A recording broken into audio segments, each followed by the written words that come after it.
नमस्कार दोस्तों, मैं राहुल कुमार एक बार फिर से आप सबका स्वागत करता हूं अपने YouTube channel career mentors points में।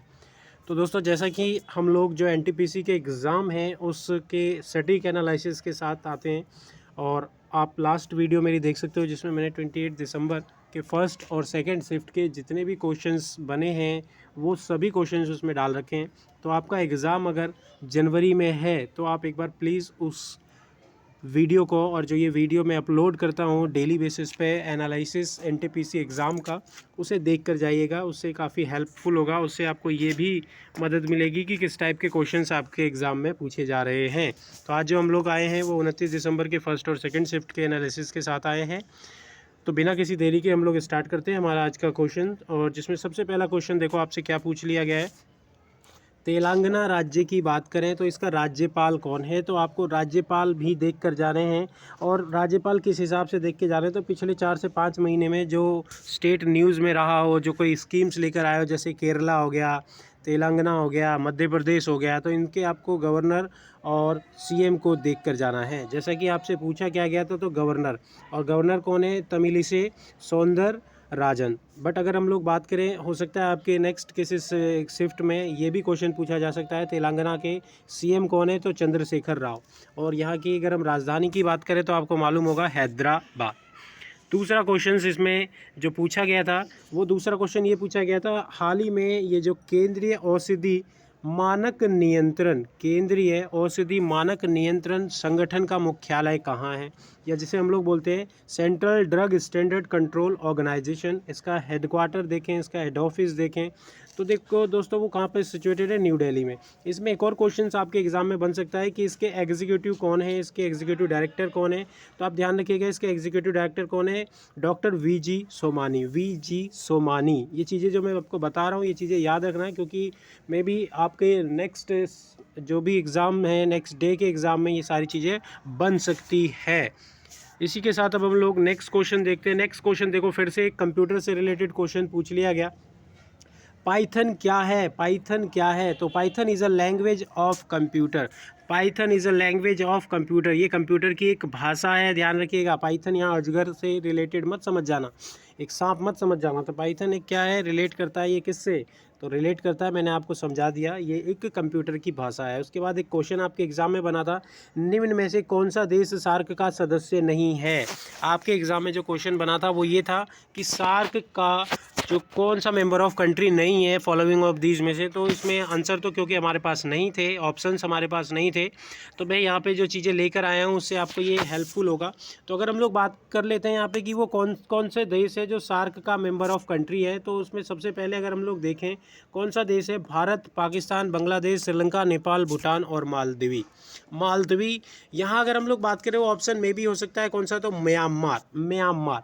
तो अगर हम लोग देखें तो यहाँ पे इस मालदीवी को हटा दिया जाए, ध्यान रखिएगा, अगर इस मालदीवी को अगर मैं हटा दूँ और मालदीवी की जगह मैं अगर यहाँ पे, जैसे आपने नाम सुना होगा बिम्स्टेक का, तो बिम्स्टेक के मेंबर ऑफ कंट्री की बात की जाए तो उसमें मालदीवी नहीं है, मालदीवी की जगह क्या होता है तो म्यांमार होता है।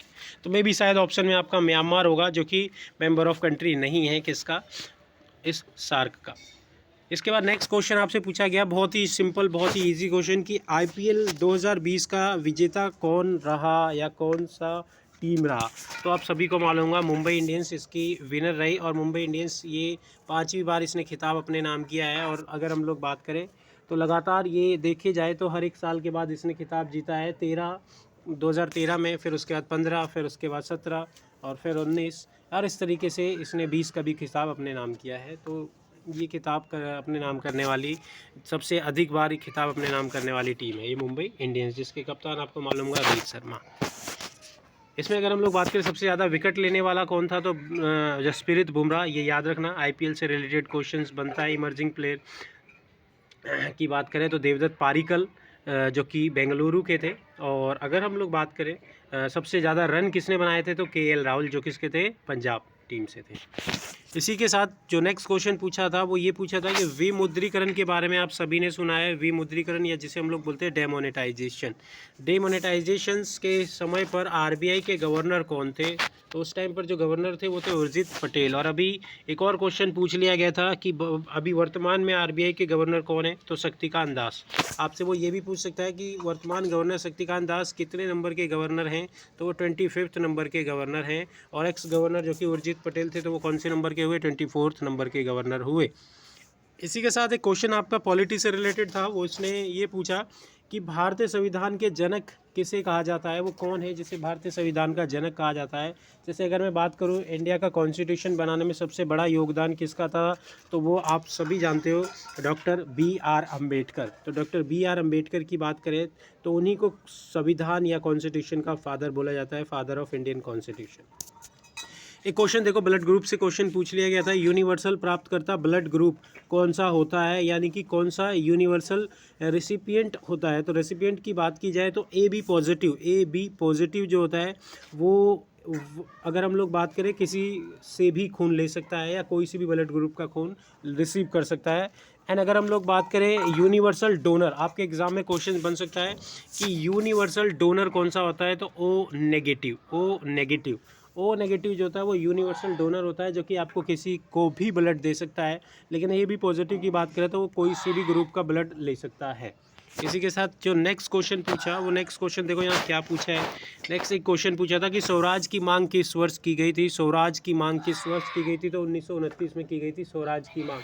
और अगर हम लोग बात करें स्वराज की मांग 1929 में की गई थी, ये यानी कि पूर्ण रूप से भारतीयों का राज, इसकी मांग की गई थी स्वराज। भारत का पहला टाइगर रिजर्व पार्क कहाँ है या कौन सा है? तो जिम कॉर्बेट। कहाँ? तो यूके में सबसे, यानी उत्तराखंड में, ध्यान रखिएगा। तो भारत का पहला tiger reserve park Jim Corbett है उत्तराखंड में। इसी के साथ एक क्वेश्चन पूछा गया था जो कि बिल्कुल अगर हम लोग बात करें करंट से रिलेटेड है और अभी हाल फिलहाल में ही हमने देखा था। मानव विकास सूचकांक या जिसे हम लोग बोलते हैं ह्यूमन डेवलपमेंट इंडेक्स 2020 का डाटा सामने आया, जिसमें ये बताया था कि भारत जो है उसमें 131 पोजीशन पे था, 131वीं पोजीशन पर था। बट अगर हम लोग बात करें इसमें जो क्वेश्चंस आपके एग्ज़ाम में बना था वो ये पूछा था कि इस ह्यूमन डेवलपमेंट इंडेक्स में वो कौन सा देश है जो टॉप पे रहा? तो टॉप पे रहने वाला जो कंट्री, जो देश था वो था आपका नॉर्वे। लेकिन अगर हम भारत की बात करें तो आपके एग्ज़ाम में इससे रिलेटेड और भी क्वेश्चन बन सकते हैं। तो वो ये है कि जो 2020 का HDI इंडेक्स था उसमें भारत की पोजीशन 131 थी। बट अगर हम लोग बात करें 2019 में तो ये 129 थी, यानी कि 2 पायदान भारत को नुकसान हुआ है। यहाँ ध्यान रखिएगा, जैसे जैसे आगे बढ़ेगा उसको नुकसान होगा, ना कि फ़ायदा। इसके साथ एक क्वेश्चन आपका बना था बायोलॉजी से। तो बायोलॉजी से जो क्वेश्चन बना था उसमें ये पूछा था कि लिचेन क्या है? लिचेन क्या है? तो लिचेन जो होता है एक प्रकार का शैवाल, या अगर हम लोग बात कह सकते हैं कवक। शैवाल और कवक, इन दोनों को मिलाकर इनके एसोसिएशन को, इनके संघ को बोला जाता है। एक क्वेश्चन आपका UNO यानी कि इंटरनेशनल ऑर्गेनाइजेशन से बना। जैसे कि आपको मालूम ही है कि हर किसी सेट में एक इंटरनेशनल ऑर्गेनाइजेशन के क्वेश्चंस आपको देखने को मिलेंगे ही मिलेंगे। तो इंटरनेशनल ऑर्गेनाइजेशंस जो हैं इसको बहुत अच्छे से करके जाइएगा। UNO की बात करें तो ये जिसे हम लोग बोलते हैं यूनाइटेड नेशन ऑर्गेनाइजेशन, इसकी बात की जाए तो इसका हेडक्वार्टर कहाँ पर है? तो जितने भी यूनाइटेड नेशंस से स्टार्ट होते हैं उनका हेडक्वार्टर कहाँ है? न्यूयॉर्क। इसका हेडक्वार्टर भी कहाँ है? न्यूयॉर्क में। कब इस्टेब्लिशमेंट हुई? तो 1945 में, 1945 में। लेकिन क्वेश्चन क्या बना था कि इसके हेड कौन है? तो एंटोनियो गुटेरेस इसके हेड है, एंटोनियो गुटेरेस इसके हेड है।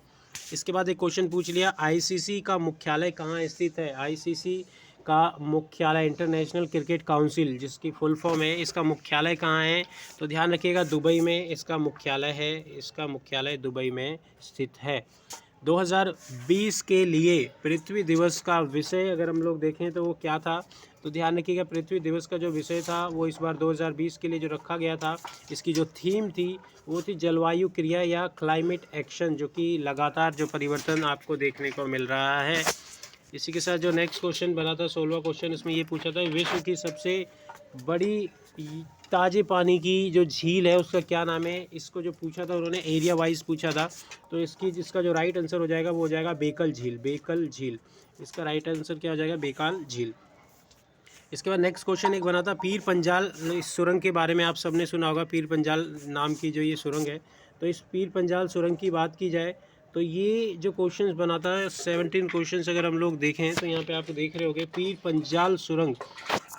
इस टनल की बात की जाए तो हाल ही में इसका ये जो नाम है वो किस नाम पर बदल दिया गया, किसके नाम पर रखा गया, तो आप सभी को मालूम होगा अटल बिहारी वाजपेयी जी की बात की जाए तो अटल बिहारी वाजपेयी जी के नाम पे इसका नाम रखा गया। इसी के साथ जो नेक्स्ट क्वेश्चन बना था वो था बाबर के पिता का क्या नाम था। बाबर के पिता का क्या नाम था। बाबर के फादर की बात की जाए कि बाबर के फादर कौन थे, तो ध्यान रखिएगा उमर शेख मिर्ज़ा। उमर शेख मिर्ज़ा चंगेज़ फैमिली और यहाँ पे अगर हम लोग बात करें ये तैमूर फैमिली से मिलकर बने थे। तो बाबर उमर शेख मिर्ज़ा के पुत्र थे। और अगर हम लोग देखें तो इसके बाद एक 19 क्वेश्चन जो बना था वो था आपका सापेक्षता का सिद्धांत किसके द्वारा दिया गया है। सापेक्षता का सिद्धांत किसके द्वारा दिया गया है, तो ये सिद्धांत दिया गया है अल्बर्ट आइंस्टीन के द्वारा। स्टीफन हॉकिंस आप यहाँ पे ऑप्शन में ज़रूर मिलेगा, लेकिन उस पर आंसर मत दीजिएगा। इसका जो सिद्धांत है अल्बर्ट आइंस्टीन के द्वारा दिया गया है। एक क्वेश्चन आपके एग्ज़ाम में बना भूटान की जो राजधानी है, तो एक कैपिटल से भी रिलेटेड क्वेश्चंस बन रहे हैं आपके एग्ज़ाम में, तो आप देख लीजिएगा भूटान की राजधानी क्या है, थिम्पू। बांग्लादेश की राजधानी क्या है, तो ढाका। ये भी चीज़ें ध्यान रखिएगा। स्थानीय हमारे जो पड़ोसी जितने भी देश हैं उन सब की राजधानी ज़रूर याद करके जाइएगा। स्थानीय शासन के जनक, स्थानीय शासन के जनक या father of local self governments किसे कहा जाता है, तो लॉर्ड रिपन। लॉर्ड रिपन को बोला जाता है। 22वां क्वेश्चन जो बना था भारत की सबसे ऊंची चोटी का नाम क्या है, तो यहाँ अगर हम लोग बात करें इसका राइट आंसर हो जाएगा कंचनजंगा। बट अगर हम लोग देखें तो यहाँ पे आपका ऑप्शन में K2 भी मिलेगा, बट K2 पे आप कभी भी राइट आंसर मत लगाना, क्योंकि अगर वो K2 से पूछेगा तो यहाँ पे डिस्प्यूटेड एरिया ज़रूर पूछेगा आपसे, तभी उसका राइट आंसर क्या होगा K2। बट यहाँ इसका राइट आंसर क्या हो जाएगा, कंचनजंगा। उसके बाद एक क्वेश्चन पूछा था आपका टैक्सेस से। GST की बात की जाए, GST प्रत्यक्ष कर है या अप्रत्यक्ष कर, तो सभी को मालूम है GST क्या है, एक प्रकार का अप्रत्यक्ष कर जो जिस व्यक्ति के ऊपर लगाया जाता है उसका भुगतान उसके द्वारा ना करके अगर कोई अन्य व्यक्ति भी कर सकता है तो वो एक अप्रत्यक्ष कर होता है। और अगर हम प्रत्यक्ष कर की बात करें तो ये एक ऐसा टैक्स होता है जो जिस व्यक्ति के ऊपर लगाया जाता है उसका भुगतान उसी व्यक्ति के द्वारा किया जाता है। इसके बाद एक क्वेश्चन और पॉलिटी से बना था और वो ये था आपका संविधान दिवस कब मनाया जाता है, यानी कि जो हमारा कॉन्स्टिट्यूशन है किस दिन बनकर तैयार हो गया था। तो इसकी बात की जाए तो ये बनकर तैयार हो गया था, कॉन्स्टिट्यूशन डे की बात की जाए तो ये 26 नवंबर को बन के तैयार हो गया था। बट अगर हम लोग बात करें इसे लागू कब किया गया था, तो 26 जनवरी को लागू किया गया था, क्योंकि हम 26 जनवरी को ही पहले अपना स्वतंत्रता दिवस मनाए जाते थे। और इसीलिए यहाँ पे जो कॉन्स्टिट्यूशन है वो 26 जनवरी को लागू किया गया, बल्कि 26 नवंबर को बन गया था। इसको बनाने में अगर हम बात करें 2 साल 11 महीने और 18 दिन लगे थे। कांग्रेस के संस्थापक कौन थे, कांग्रेस के संस्थापक वैसे अगर हम लोग बात करें तो ध्यान रखना मेनली एलन ऑक्टेवियन ह्यूम या A.O. ह्यूम के नाम से ये फेमस हैं। A.O. ह्यूम के नाम से ये फेमस हैं। तो यहाँ पे फ्रेंड्स ये थे हमारे क्वेश्चन जो कि 29 दिसंबर को आपके एग्ज़ाम में पूछे गए थे। तो आप इन सभी क्वेश्चंस को देख लीजिएगा एक बार, इनको जो आपका एग्ज़ाम होगा नेक्स्ट उसको फेस करने से पहले ये आपको हेल्पफुल होंगे। इस टाइप के क्वेश्चंस पूछे जा रहे हैं। अगर हम लोग बात करें एग्ज़ाम की तो एग्ज़ाम कुछ खास टफ भी नहीं आ रहा है, क्योंकि इसमें जो क्वेश्चंस बन रहे हैं बिल्कुल नॉर्मल क्वेश्चंस हैं GS के। तो दोस्तों ये थी हमारी आज के जो एनालिसिस की वीडियो। नेक्स्ट यानी कि 30 तारीख की एनालिसिस वीडियो के साथ हम लोग बहुत जल्द हाजिर होंगे। ओके फ्रेंड्स, बाय बाय, फिर मिलेंगे।